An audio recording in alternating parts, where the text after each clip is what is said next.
আজকে 4 বার আসছে, সমস্ত পয়সা করে দেওয়া আছে, গত বছর কলেজে এই পয়সা দেয়নি। এইটা আজকে করতে বলো,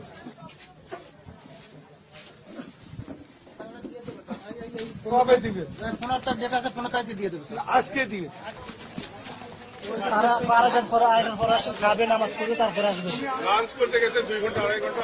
লাঞ্চ করতে কি এতক্ষণ লাগে নাকি? তুমি তো আর শয়তান না স্যার। আমি বলতেছি ওর নামটা কি? সে নামাজ পড়তে গেছে, তার নাম কি? নামাজ পড়তে গেছে স্যার। আমি 12টা থেকে এই কাউন্টারে দাঁড়ায় আছি, সমস্ত কাজ করে আছি, খালি এই একটা দিন। তখন থেকে লাঞ্চে থাকে, এই টেবিলে আমি দেখছি না। 3 বছর অনেক এখানে দালাল লাগিয়ে মানুষকে কষ্ট। নামাজ পড়তে কতক্ষণ লাগাচ্ছে? ভাগছে কোথাও তা কোনো কাজে গেছে। আর এখানে দালাল লাগিয়ে টাকা পয়সা নেওয়ার পথ বন্ধ করতে হবে চেয়ারম্যান।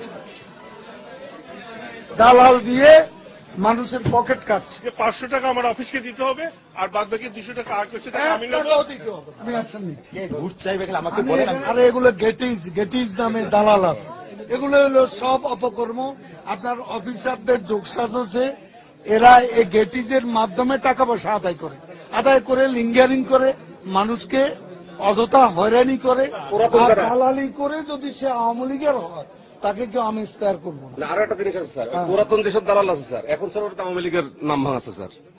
মানে এখন বিএনপি ছিল, আওয়ামী লীগ হয়ে গেছে। দালালদের না ধরে দালাল যারা তৈরি করছে তাদেরকে আমার মনে হয় আমাকে এখানে সবাই জড়িত, যারা এখানে কর্মচারী কর্মকর্তা আছে সবাই তাদের প্রয়োজনে দালালদেরকে ব্যবহার করছে স্যার। কারা কারা দালালি করে এদের খোঁজ খবর নেন। ঘুষ দিলে গাড়ির ফিটনেসের জন্য গাড়ি এখানে বিআরটিএতে আনতে হয় না, কোনো ইন্সপেকশন ছাড়াই সেটা ফিটনেস সার্টিফিকেট দিয়ে দেওয়া হয়। তো ও কতদিন? উনি বলছে স্যার আপনাকে আরো 2 বছর করতে হবে, বলছে উনি। আজকে এটা করে দাও, আর কোনো কথা বলছে না কি? 2 বছর করতে হবে। আমি নামাজে গেছিলাম স্যার। ঠিক আছে, দালাল কজন আছে তোমার সঙ্গে? কেউ নাই স্যার। নাই না, ডেলি কত কামাও? না স্যার, স্যার এসব ছেড়ে দাও। আমি জানি কিন্তু অকাম করলে নামাজে কোনো কাজ হবে না। যে লোক স্যার এত কথা বললো সেই তো দালাল স্যার। করে ধরেন না দোষী স্যার, আমি 1 বছর করছি স্যার এখানে। আমি বলে দালাল এখন। মূল দালালরাই ওই যে নকল দালাল ধরে। মন্ত্রী সাহেব ভিতরে গেল, উনি বাইরে দাঁড়ায় ছিল, অতর্কিত ভাবে 12 থেকে 13 জন লোক ওনার টেনে আসছে, ভিতরে নিয়ে গেছে। নিয়ে যাওয়া দেওয়ার পরে বলতেছে তুমি তো দালাল। এখানকার যারা বিআরটি স্টাফ তারা একটা চক্র তৈরি করে তাকে ফাঁসাই দিল।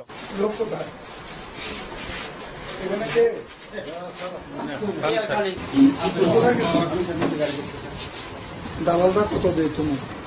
তারা আমার তো কোনো রেডিস নেই।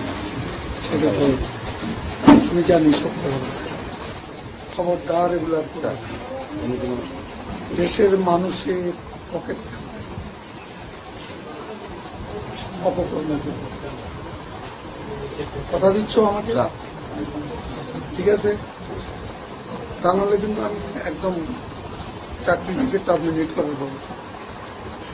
আমি কিন্তু সবার ব্যাপারে খবর নিচ্ছি।